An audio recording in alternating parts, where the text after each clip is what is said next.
Nararanasan na ngayon ni Kibuloy na isa-isa nang dumidistansya sa kanya. Ah, noong nakaraan diniscuss natin, dumistansya kanya si Gatchalian. Sabi ni Gatchalian, senador ano, si Senador Win Gatchalian.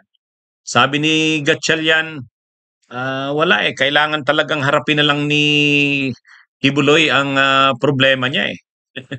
Wala siyang magagawa diyan kundi harapin 'yan.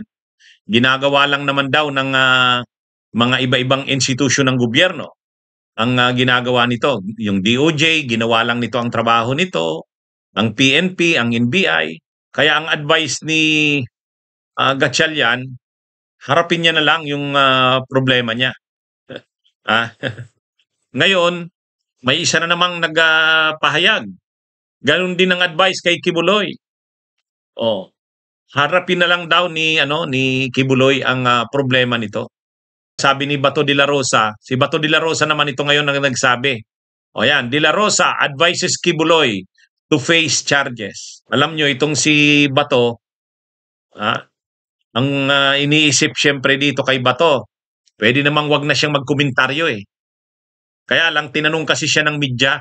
Tinanong kasi si Bato ng media eh. Hindi naman siya pwedeng, ano namang isasabi niya, sasabihin niya ba niya na naiintindihan niya ang sitwasyon ni Kibuloy? Mahirap na siyang magsabi ng ganon. Ha? Hindi na lang Senado ang nag-issue ng arrest warrant kay Kibuloy. Korte na yan. At bilang senador, talagang kailangan niyang kailangan dumistansya kay Kibuloy. Lalo pat magre-re-election siya, si Bato, sa 2025. Kaya ngayon nararamdaman na ni Kibuloy, hindi pala lahat ng mga kakilala niya, kaibigan, yung mga may impluwensyang tao, mga senador na dati nagpapapicture sa kanya, bumibisita sa kanya, may respeto sa kanya, ngayon isa-isa nagdidistansyahan eh. Ganyan talaga sa buhay. Hindi maaasahan ni Kibuloy na mananatili sa kanya yung mga nagsasabing sa kanya, kaibigan niya.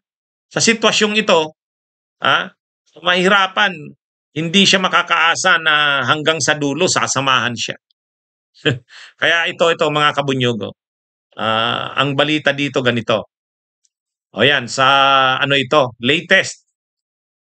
De la Rosa advises Kibuloy to face charges. Ito po ang laman ng balita. Basahin natin. So sabi dito, Senator Bato de la Rosa o Ronald Bato de la Rosa advised Kingdom of Jesus Christ leader Apollo Kibuloy to face the criminal charges against him. Sabi pa ni Bato, I have no other advice except to face his cases and let the wheels of justice turn. We have justice. Hopefully, he would face this so that this trouble can be resolved, said De La Rosa in a radio interview on Saturday. So kahapon po, in-interview si Bato. Sabi ni Bato de la Rosa, harapin na lang daw. Sumayaw na lang daw sumabay na lang daw si Kibuloy sa saliw ng musika. Kumbaga ang sabi niya, face the music. Face the dance with the music, face the charges. Ang problema, ang sinasabi ni Bato, ano na lang daw, magpa-aresto na lang daw si Kibuloy, idepensa niya ang sarili niya para matapos ang lahat ng ito. Ang problema, hindi ganun kadali yan. Hindi ganun kadali yan kay Kibuloy. Sobra ang pride at hambog ni Kibuloy. Hindi ma-imagine ni Kibuloy na napanood ko yung mensahe ni Kibuloy, isa sa sinabi ni Kibuloy, naaawa daw siya doon sa kanyang mga followers, yung kanyang mga miyembro na inakusa kasama siya. Pinicturan daw ito, dinamitan ng orange, yung damit ng akusado. Kaya nabanggit yun ni Kibuloy. So ibig sabihin kahit si Kibuloy hindi niya talaga maisip yun, dadamitan siya ng orange, tapos magkukunan siya ng mugshot, kaliwa, kanan, harap. hindi maisip ni Kibuloy yun. Kaya itong sinasabi ni Bato, hindi magugustuhan to ni Kibuloy. Ang advice ni Bato, I have no other advice except to face his cases and let the wheels of justice turn. We have justice. Hopefully, he would face this so that this trouble can be resolved.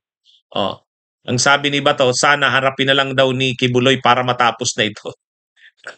Mahabang panahon yan. Kaya ba ni Bato ay ni Kibuloy ang pinagdaanan ni Senadora Laila de Lima? Si Senadora Laila de Lima, ilang taon yan? 7 years.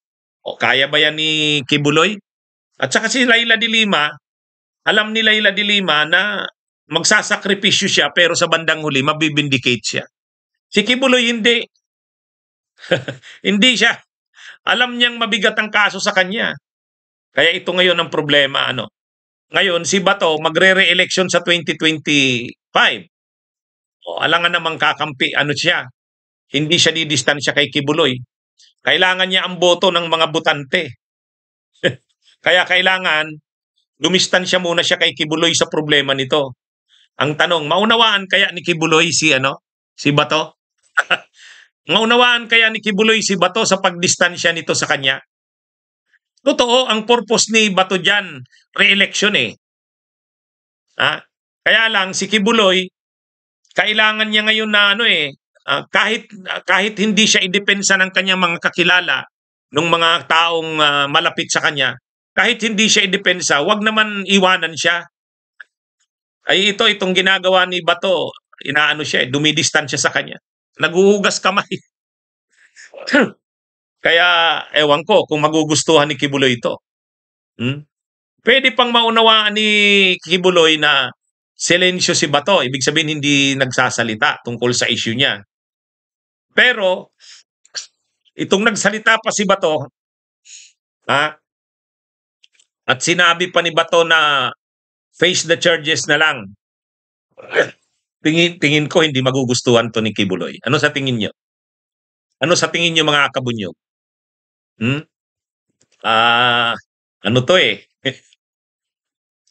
Si Duterte hindi nagsasalita. Maintindihan pa yan ni Kibuloy. Si Bongo hindi nagsasalita. Pero ito, nagsalita pa si Bato at sinabi niya pang face the charges. Harapin mo na parang ganito. Harapin mo na lang ang problema mo. Matatapos din yan para matapos na. Ang purpose naman ni Bato dyan, re-election. Siyempre, senador siya. Kailangan niyang ipakita na statesman siya. Ibig sabihin, ipapakita niya na hindi niya kinakampihan si Kibuloy. Politika ang iniisip niya ni Bato. Kay Antisimang, salamat sa pag-send ng stars. Kaya lang kay Kibuloy, hindi ito magugusto. Pati ba naman, parang ganito, pati ba naman ikaw, Bato? Parang ganun ang sasabihin ni ni Kibuloy dyan. Pati ba naman ikaw, Bato? Yan mahirap itong sitwasyon ni Kibuloy. Hindi siya makakaasa dyan na susuportahan siya all throughout ng pagdadaanan niya. Hindi yan. Hindi yan. Anyway, yan mga kabunyog, pinakita ko sa inyo. Pati si Bato, dumistansya na kay Kibuloy. Nangibabaw yung pag-iisip niya ng re-election. Bunyog, halikan na kasama ka. Bunyog, kapag buklod ay may pag-asa. Luzon, Visayas, Mindanao, isa ang pananaw. Sa bagong Pilipinas ang bunyog isisigaw. Bunyog, bunyog, bunyog.